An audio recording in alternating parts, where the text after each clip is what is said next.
Arab billionaire shocked when humble African fisherman's daughter saves his life and gives him what he never had. On a remote African coast, a powerful Arab billionaire named Zaid Karim found himself caught in a deadly storm while his luxury yacht was wrecked against the rocks. With no way out and his body growing weaker by the minute, he was saved by a woman he would have never expected. Amina, the humble daughter of a poor fisherman. But what she gave him after that rescue wasn't just kindness.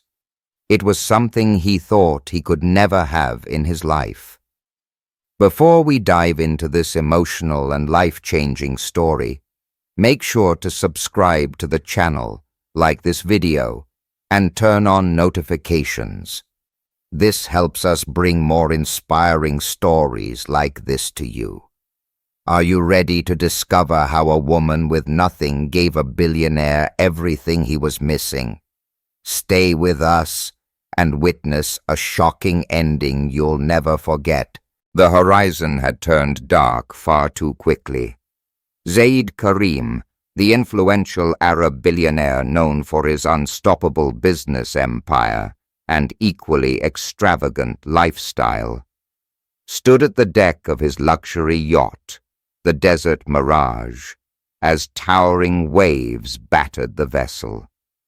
For a man who had conquered every market and silenced every rival, he now faced something he couldn't negotiate his way out of: nature's raw and unforgiving power.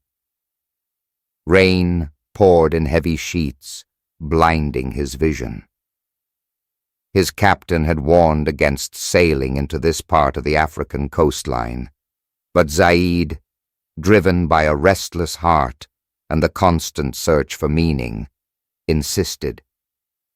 He was here looking for investment opportunities, a way to expand his empire into untapped lands. But secretly, he was chasing something more, a feeling he hadn't known since his youth.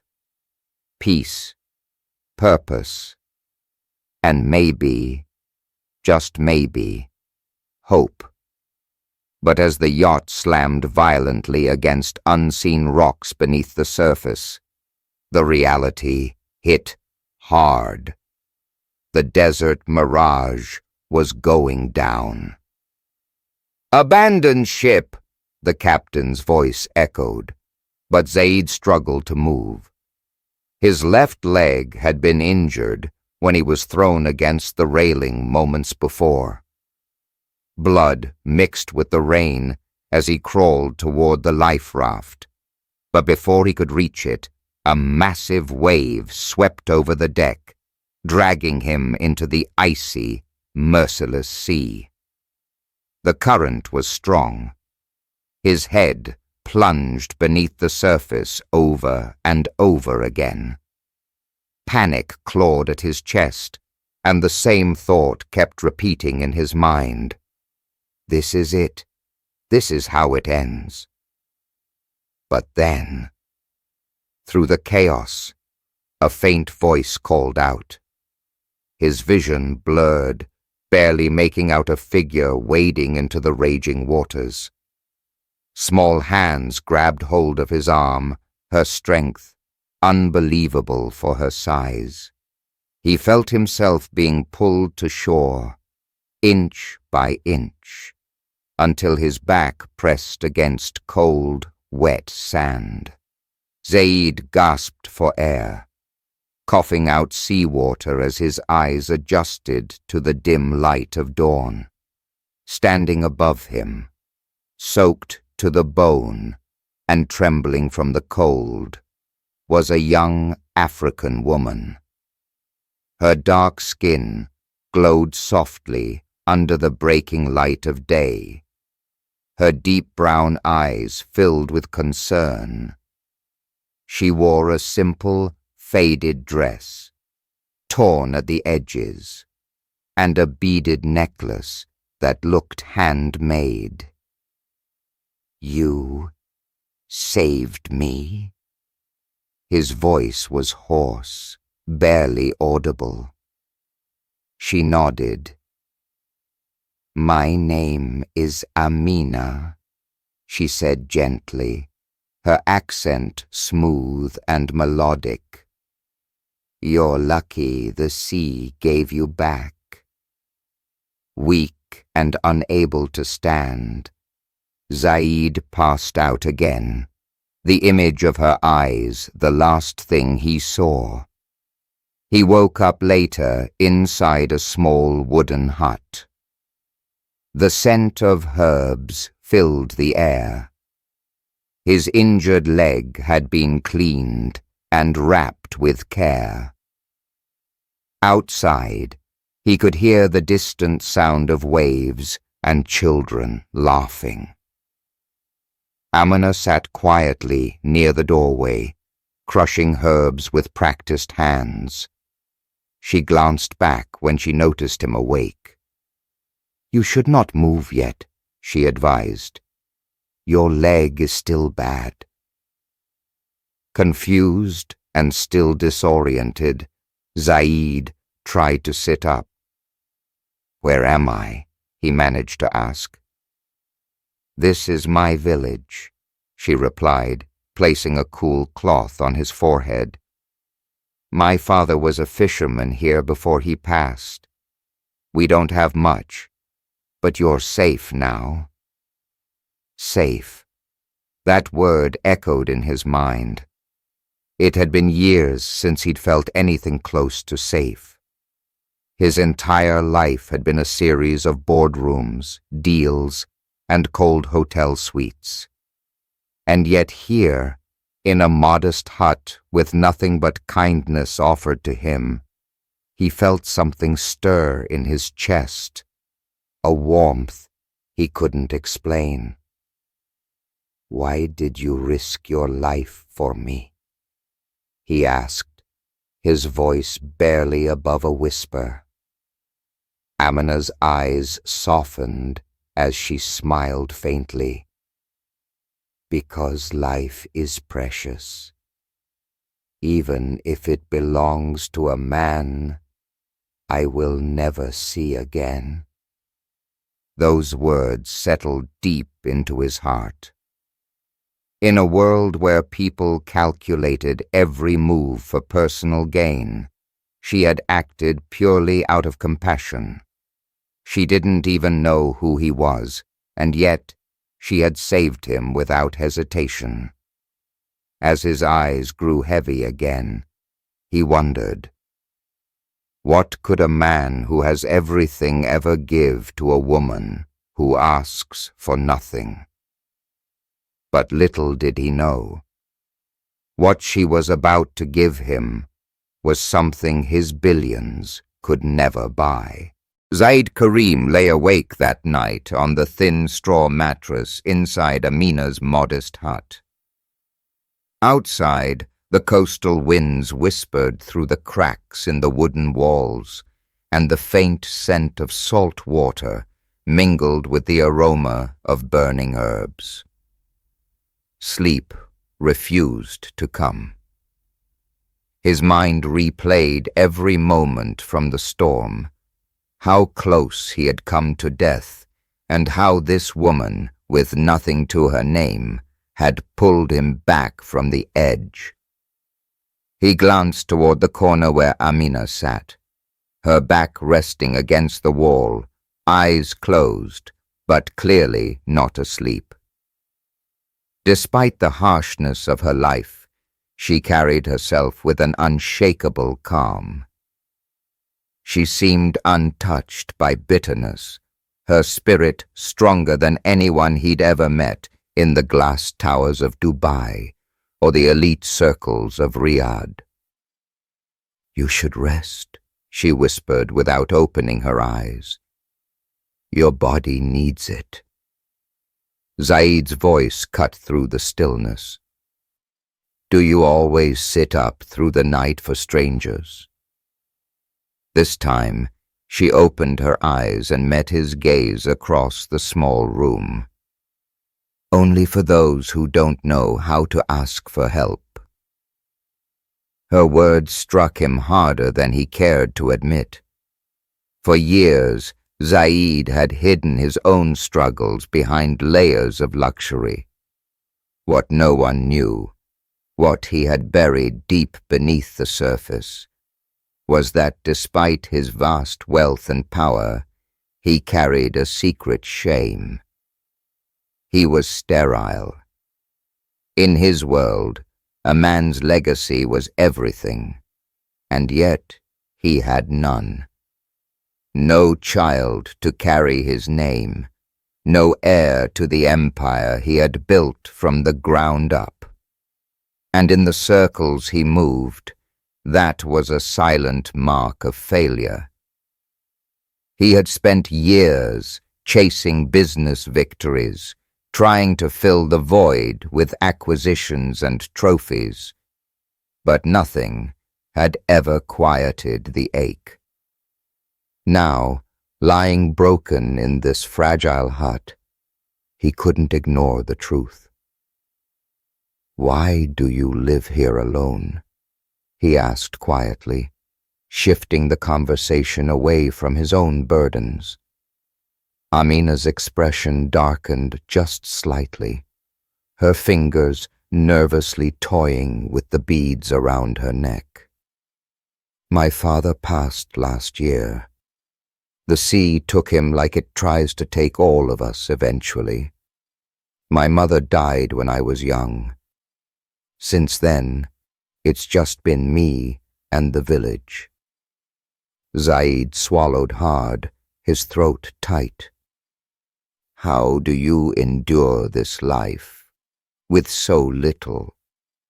She tilted her head thoughtfully. "Because I have everything I need. The sun rises, the sea feeds us, and if I can bring kindness into even one life, that is enough." Zaid turned his head to the ceiling, staring at the thatched roof. Enough. That word felt so foreign. In his world, nothing was ever enough. No amount of money, power, or possessions could fill the emptiness he carried. Yet here was a woman with nothing material, and somehow she seemed richer than anyone he had ever known. Suddenly he felt a sharp jolt of pain in his leg, a reminder of his vulnerability. He winced, and within seconds, Amina was at his side, gently placing her hand on his forehead. "You're burning with fever," she murmured, worry clouding her calm exterior. Without hesitation, she prepared a poultice from the crushed herbs, placing it against his wound. Her hands moved with the precision of someone who had done this many times before. "You should go," he rasped through the pain. "I'll be fine." Amina's eyes flashed with quiet defiance. "I didn't pull you from the sea to watch you slip away now." He stared up at her face, illuminated by the dim glow of a single oil lamp.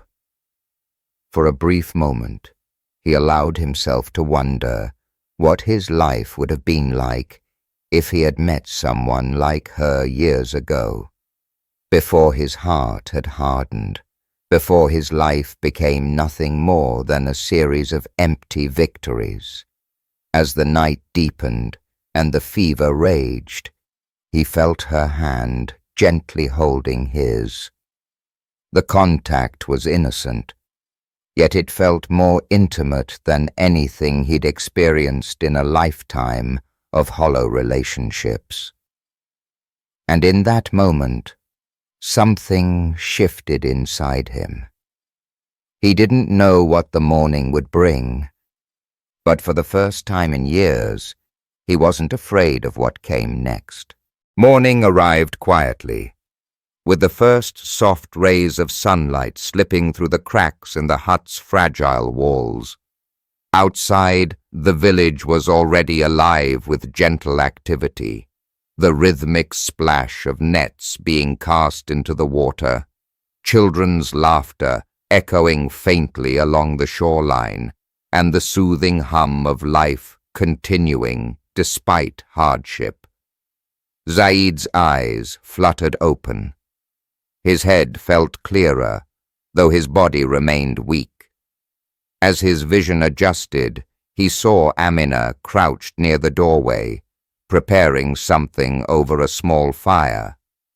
The faint scent of herbs and warm bread reached him, more comforting than any luxury breakfast served in the five-star hotels he frequented.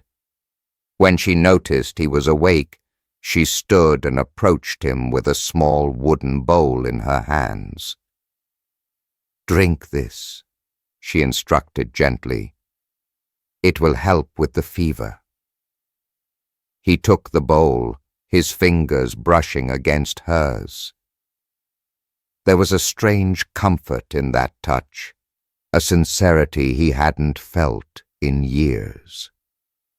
He sipped slowly, grimacing at the bitterness of the brew, but forcing it down. "You're stronger today," she observed, a small, satisfied smile on her lips. "I owe that to you," he admitted, his voice low but steady. "If not for you, I'd have drowned." She shrugged lightly, her expression humble. "We do what we must. The sea gives and the sea takes. It wasn't your time." Zaid watched her carefully. There was something in the way she spoke about life, as if she'd long ago accepted its harshness, but had chosen not to let it harden her. He felt drawn to her simplicity, her honesty. For a man who lived in a world of endless deceit and power plays, her straightforwardness was almost disarming. "Tell me something," he asked, his eyes meeting hers. "If you could have anything in the world, what would it be?" Amina chuckled softly, sitting down beside him. "I've never thought about it. People like me don't waste time on wishes." "But if you could," he pressed. She stared out through the doorway for a long moment, her gaze lost in the endless horizon. "I think I would want a child," she said quietly, "not because I feel alone, but because it would mean I left something good behind when I'm gone." Her words struck him like a thunderclap. That deep ache inside him, the one he had tried to numb with wealth and power, rose to the surface.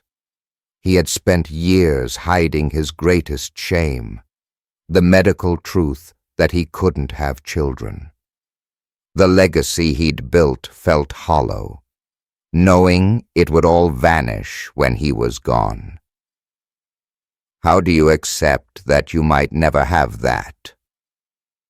His voice trembled more than he wanted it to. Amina turned to him, her eyes soft but filled with wisdom far beyond her years. "Life isn't always about having what you want. Sometimes it's about giving what you can." Her words hung in the air between them, heavier than any contract he'd ever signed, more valuable than any deal he'd ever closed. He realized in that moment she wasn't talking about wealth or possessions. She was talking about love, kindness, and legacy in its purest form. "You speak as if you know me," he said quietly. "I don't need to know you," she replied simply. "I just listen." Before he could respond, a commotion stirred outside.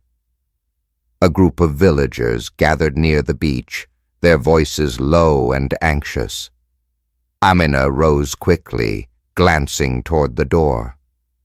"I'll be back," she promised. Zaid struggled to sit up, curiosity overriding his weakness.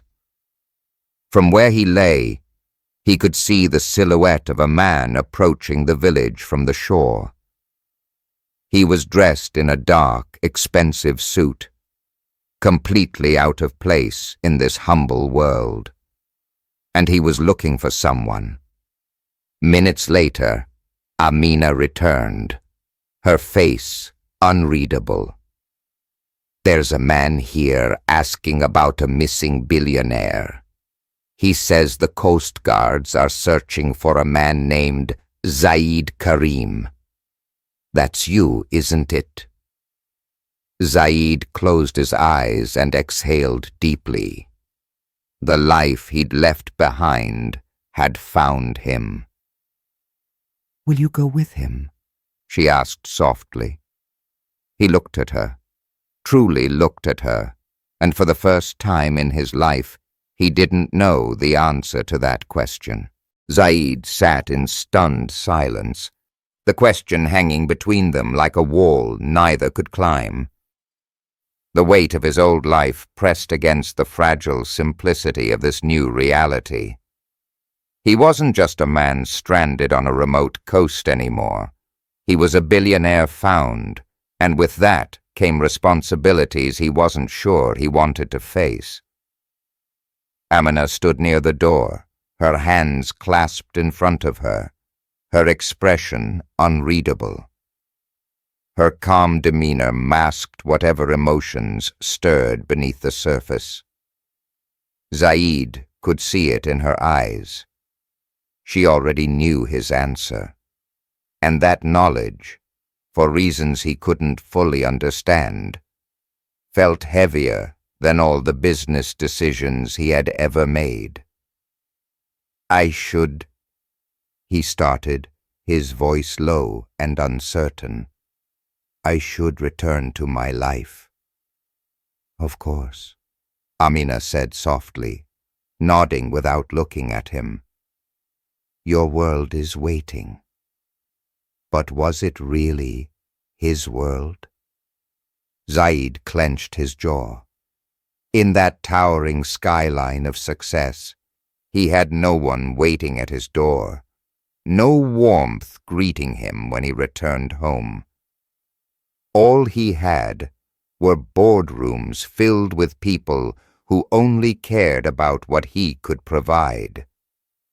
"You saved my life, Amina," he said, his voice rough with emotion. "And now I don't know what I'm supposed to do with it."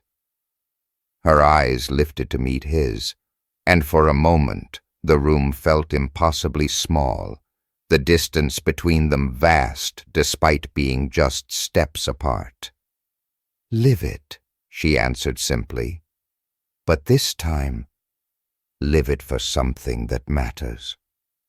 Outside, the man in the expensive suit waited near the shore, flanked by uniformed coast guards.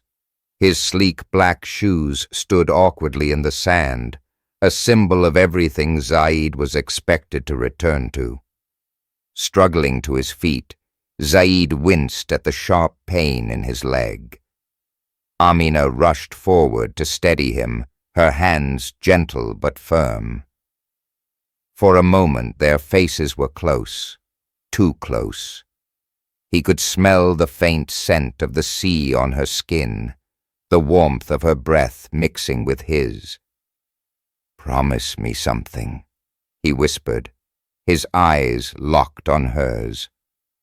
"Don't let this life harden you." She smiled faintly. "It hasn't yet." He leaned heavily on her as they made their way outside. The sun was high now, its golden light bathing the village in warmth. Children paused their play to watch him pass. Old men nodded respectfully, and there, Standing apart from them all was the man sent to collect him. "Mr. Karim," the man called out, relief washing over his face. "Thank God you're alive. We've been searching for days."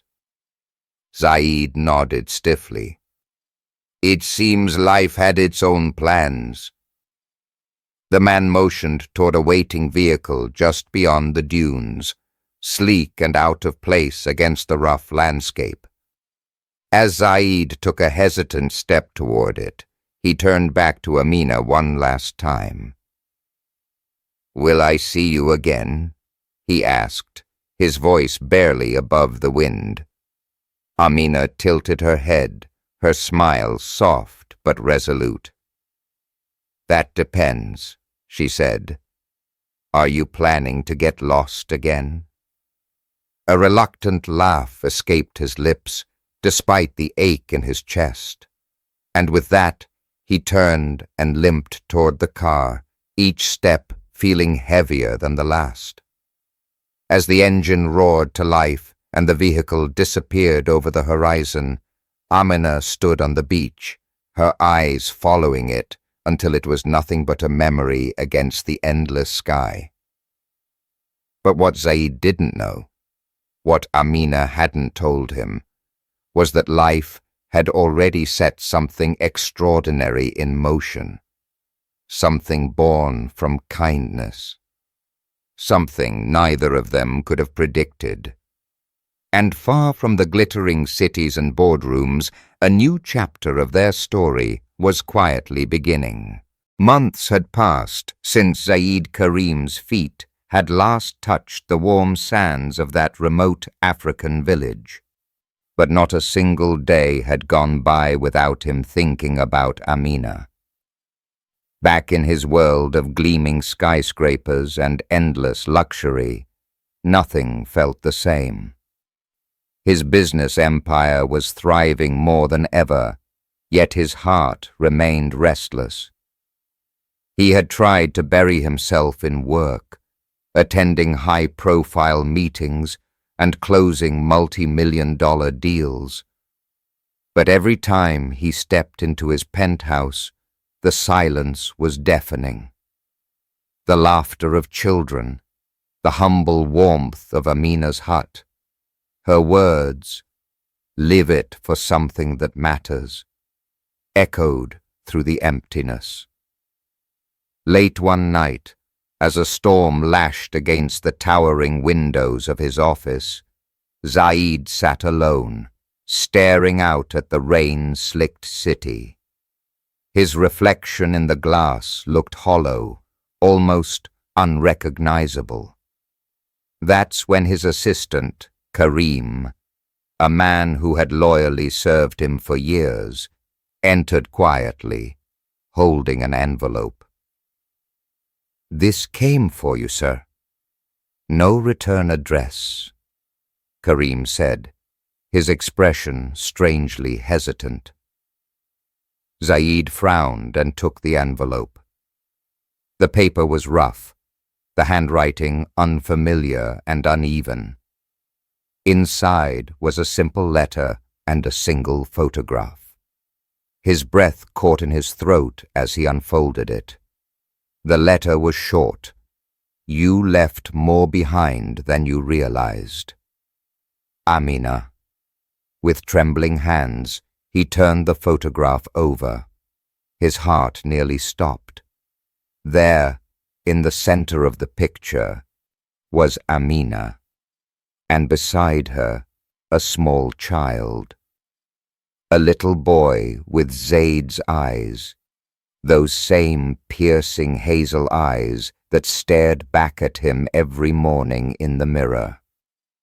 His head was full of thick, dark hair, and even though he was barely a toddler, his posture had a quiet strength that mirrored Zaid's own. Zaid's mind spun. Impossible. And yet, deep down, he knew it was true. His thoughts raced back to that night in the hut, the storm raging outside, the fever burning through him. He had been weak, vulnerable, and in his delirium. There had been a moment, one he had convinced himself was nothing more than a fever dream. But now, the truth stood before him, undeniable and life-altering. He felt the walls of his empire closing in. For years, he had believed he was destined to leave no legacy, that his billions would one day be inherited by distant relatives or charities he barely knew.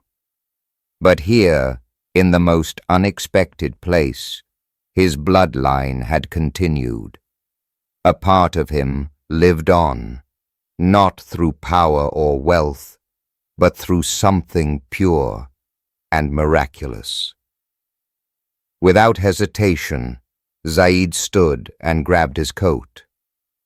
Karim looked at him in confusion. "Sir, where are you going?" Zaid's voice was steady, his eyes burning with purpose.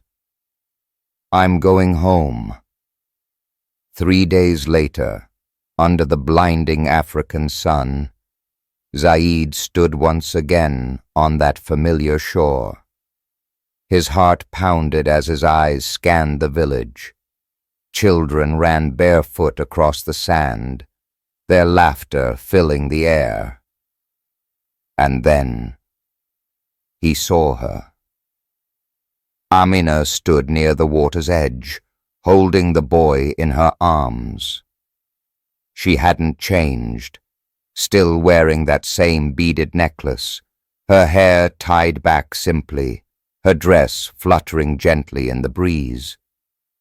But this time, there was a calm pride in her eyes as she turned and saw him. For a long moment, neither of them moved. Then, slowly, she walked toward him, her son resting comfortably against her hip. When they stood face to face, Zaid felt words escape him. The weight of his entire life's regrets and missed opportunities pressed against his chest. You didn't tell me," he finally managed, his voice cracking. Amina smiled softly.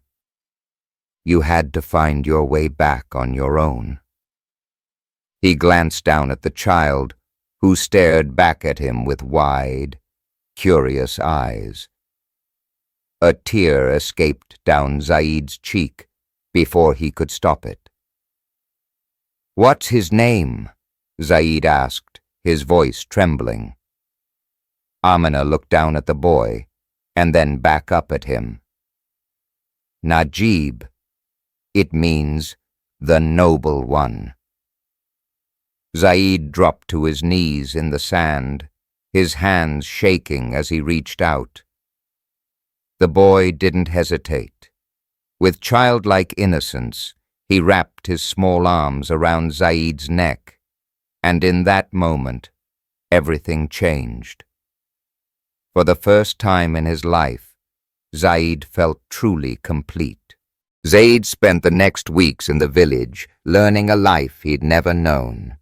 Gone were the tailored suits and boardroom speeches. Here his days were filled with simple joys, carrying Najib on his shoulders through the fields, helping local fishermen mend their boats, and sitting by the fire at night, listening to Amina's stories of resilience and hope. Every evening, as the sun dipped below the horizon, Zaid found himself wondering how he had spent so many years believing his life was full. In reality, it had been hollow, missing the warmth of true connection. One quiet night, as Najib slept curled against Amina, Zaid sat beside her, the soft crackle of the fire between them. "I want to stay," he confessed. "Not just visit. Stay." for good. Amina's gaze held his for a long moment. "Then stay," she whispered. "We've been waiting." And just like that, without fanfare or ceremony, the most powerful decision of his life was made. Not in a boardroom, but in the humble glow of a village fire. 1 year later, the village had transformed. With Zaid's resources and Amina's guidance, they built new homes, brought clean water to the community, and opened a small school where Najib would one day learn. But most importantly, they created a life rich in love. Zaid no longer chased legacy in skyscrapers or balance sheets. His legacy walked beside him every day, a wide-eyed boy with a future brighter than the gold-plated towers he'd left behind. On the anniversary of the storm, as the village gathered to celebrate the new life they'd built, Zaid stood before them. With Amina's hand in his, and Najib proudly standing between them, he looked out at the smiling faces and knew this was his true empire. "If this story touched your heart," Zaid said, his voice filled with emotion, "remember, sometimes the greatest treasures are found where you least expect them. Subscribe to the channel, leave a like, and share this story with someone who needs to believe in second chances." And as fireworks lit up the night sky above the peaceful village, Zaid realized he had finally found everything he'd spent a lifetime searching for, right here in the arms of the family he never thought possible.